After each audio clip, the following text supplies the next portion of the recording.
సంక్రాంతి పండుగ అంటే ఆంధ్రలో ఫేమస్. మరి ఈ పండుగ షాపింగ్ కి ఎస్ఆర్ షాపింగ్ మాల్ ఫేమస్.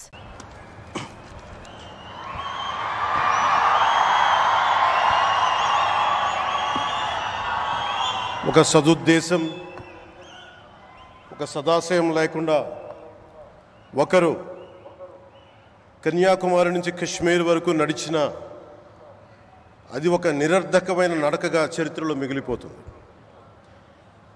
కానీ ఒక సదాశయంతో, ఒక సత్సంకల్పంతో ఇంకొకరు కన్యాకుమారి నుంచి కశ్మీర్ వరకు ప్రజలందరితో మమేకమై వారందరినీ ఏకతాటిపైన నడిపిస్తే అది ఆత్మనిర్భర భారత్ అవుతుంది.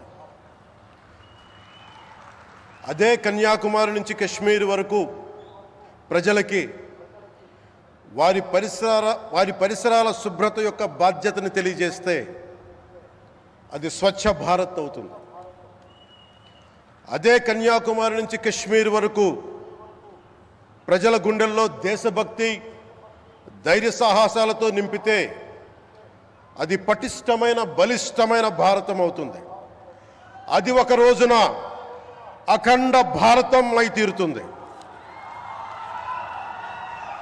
ఒక బలమైన భారత్ కోసం, ఒక దృఢమైన దేశం కోసం, జగత్తంతా వసుదైక కుటుంబం అనే భావన కోసం 4.5 దశాబ్దాలుగా పరితపిస్తూ, పరిశ్రమిస్తూ ఆ దారిలో ఎదుర్కొన్న ప్రతి పరాజయాన్ని, పడ్డ ప్రతి అవమానాన్ని నవ్వుతూ స్వీకరిస్తూ, వాటినే విజయాలకి ఇంధనంగా వాడుకుంటూ, దేశాన్ని అభివృద్ధి పథంలో నడిపిస్తూ, భారతదేశాన్ని ప్రపంచంలోనే 3వ బలమైన ఆర్థిక వ్యవస్థగా తీర్చిదిద్దేలా నడిపిస్తున్న మన ప్రియతమ ప్రధాని, మన గౌరవ ప్రధాని శ్రీ నరేంద్ర మోదీ గారికి నా తరపున 5 కోట్ల మంది ఆంధ్రప్రదేశ్ ప్రజల తరపున నా హృదయపూర్వక నమస్కారాలు.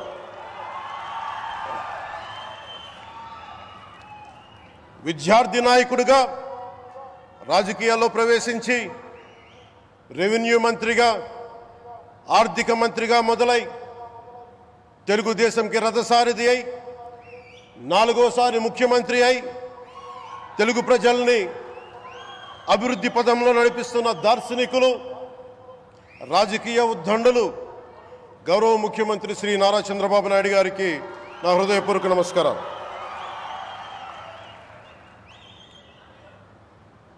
తోటి మంత్రివర్గ సహచరులైన ప్రతి ఒక్కరికి, నారా లోకేష్ గారికి, ఎన్డీఏ కూటమి శాసనసభ్యులకి, నాయకులకి, బీజేపీ నాయకులందరికీ పేరు పేరున నా నమస్కారాలు. కార్యకర్తలకి నా హృదయపూర్వక నమస్కారాలు. బీజేపీ నాయకురాలు శ్రీమతి పురంధేశ్వరి గారికి నా హృదయపూర్వక నమస్కారం.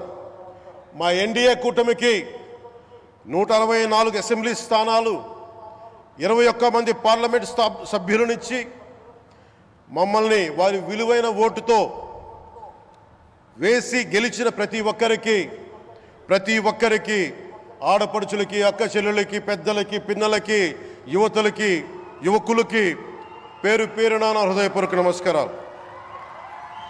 ప్రజలు ఎన్డీఏ ప్రభుత్వాన్ని నమ్మారు, నిలబడ్డారు.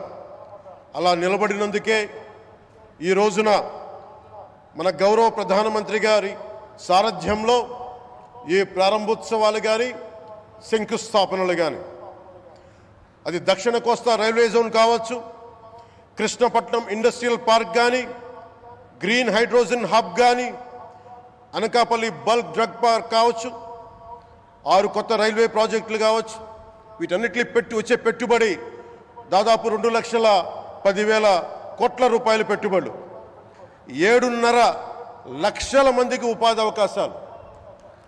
అవినీతితో కూరుకుపోయి ఉపాధి అవకాశాలు లేక, ఉద్యోగ అవకాశాలు లేక విలవిల్లాడుతున్న సమయంలో మీరు నిలబడ్డారు. అందుకే ఈ రోజున ఈ 2 లక్షల పైచిలుకు పెట్టుబడితో 7.5 లక్షల ఉపాధి అవకాశాలు లభించి మనందరికీ ఇచ్చినందుకు మనస్ఫూర్తిగా ప్రధానమంత్రి శ్రీ నరేంద్ర మోదీ గారికి చేతులెత్తి నమస్కరిస్తున్నాం. ఇవి కాకుండా కొత్త హైవేల నిర్మాణం, విస్తరణ, అలాగే అమరావతి రాజధానికి పెట్టుబడులు, పోలవరంకి నిధులు, 15th ఫైనాన్స్ కమిషన్ నిధులు కానీ, జల్ జీవన్ మిషన్ కోసం ప్రతి ఇంటికి నీరు, రక్షిత మంచినీరు రావాలి ఆయన ఆకాంక్ష, ఆయన ఆశయం. మనకు గంట కాదు 24 గంటలు రావాలని పడ్డ తపన ప్రధానమంత్రి గారిది. వీటన్నిటికీ చేయగలుగుతున్నాం, ముందు ప్రారంభించామంటే మీరు మా మీద పెట్టిన భరోసా, మా మీద పెట్టిన నమ్మకం, గౌరవ ప్రధానమంత్రి గారి మీద మీరు చూపించిన నమ్మకం. ఈ రోజున అది 2 లక్షల పైచులకు పెట్టుబడులుగా ఇక్కడికి వచ్చింది. ఎక్కడో మన మారుమూల గ్రామాల్లో 70 సంవత్సరాల పాలనలో గ్రామాలకి రోడ్డు లేదు. ప్రధానమంత్రి సడక్ యోజన కింద ఈ రోజున మనం మారుమూల గిరిజన గ్రామాల్లో కూడా రోడ్లు వేయగలుగుతున్నామంటే దానికి ముందుండి మాకు వెన్నుతట్టి మాకు నిధులు సమకూరుస్తుంది నరేంద్ర మోదీ గారు. భారతం అభివృద్ధి పదంలో ఎందుకు చేశారు ఇవన్నీ అంటే, భారతదేశం అన్ని రాజ్యాలు, అన్ని రాష్ట్రాలు ఏ ఒక్కరు కూడా అభివృద్ధిలో వెనకపడకూడదు. అది మనకి తెలంగాణ కావచ్చు, ఆంధ్రప్రదేశ్ కావచ్చు, ఆంధ్రప్రదేశ్లోని ఉత్తరాంధ్ర, రాయలసీమ, మనకి కోస్తాంధ్ర కావచ్చు, ఎక్కడా కూడా ఏ ప్రాంతం కూడా వెనుకపడకూడదు. అభివృద్ధిలో అందరికీ సమాన వాటా ఉండాలని చెప్పే ఈరోజు ఇన్ని పెట్టుబడులు.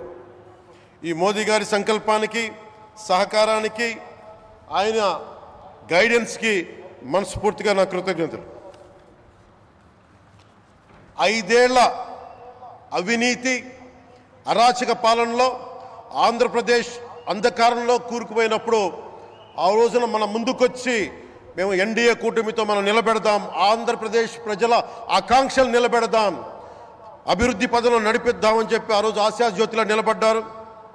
అసలు అభివృద్ధికి ఆస్కారమే లేదు ఆంధ్రాకి అనే స్థితి నుంచి అభివృద్ధి అంటే ఆంధ్రానే అని చెప్పుకునేలా గౌరవ ముఖ్యమంత్రి గారి నాయకత్వం, చంద్రబాబు గారి నాయకత్వంలో, ప్రధానమంత్రి గారి నిర్దేశకత్వంలో, వారి సూచనలతో సహకారంతో క్యాబినెట్ కానీ, మంత్రివర్గ సహచరులు కానీ, ఎన్డీఏ కూటమి ఎమ్మెల్యేలు కానీ, మేమందరం కార్యకర్తలు అందరం కష్టపడతాం. అహిర్నిశలు రేయం భవళ్ళు కష్టపడతాం.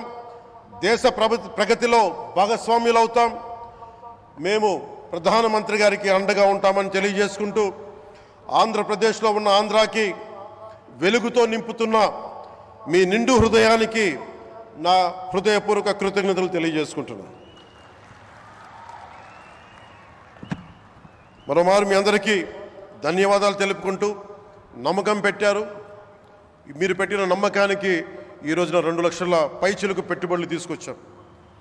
ప్రధానమంత్రి గారు ఉండటం వల్ల, సమర్థవంతులైన చంద్రబాబు గారు ఉండటం వల్ల మేమందరం నేర్చుకోవడానికి, పనిచేయడానికి సంసిద్ధంగా ఉన్నాం. సో మీరందరూ ఇదే సహకారం ఇవ్వాలని మనస్ఫూర్తిగా కోరుకుంటూ, ఆ భగవంతుడు, ఆ లక్ష్మీ నరసింహుడు ఈ దేశాన్ని మరింత ప్రగతి పదంలో నడిపించేలా గౌరవ ప్రధానమంత్రి శ్రీ నరేంద్ర మోదీ గారికి దీర్ఘాయుష్ ఇవ్వాలి, ఆరోగ్యం ఇవ్వాలని మనస్ఫూర్తిగా కోరుకుంటూ, ఆ లక్ష్మీ నరసింహుడిని వేడుకుంటూ సెలవు తీసుకున్నాను. జై భారత్, జై హింద్.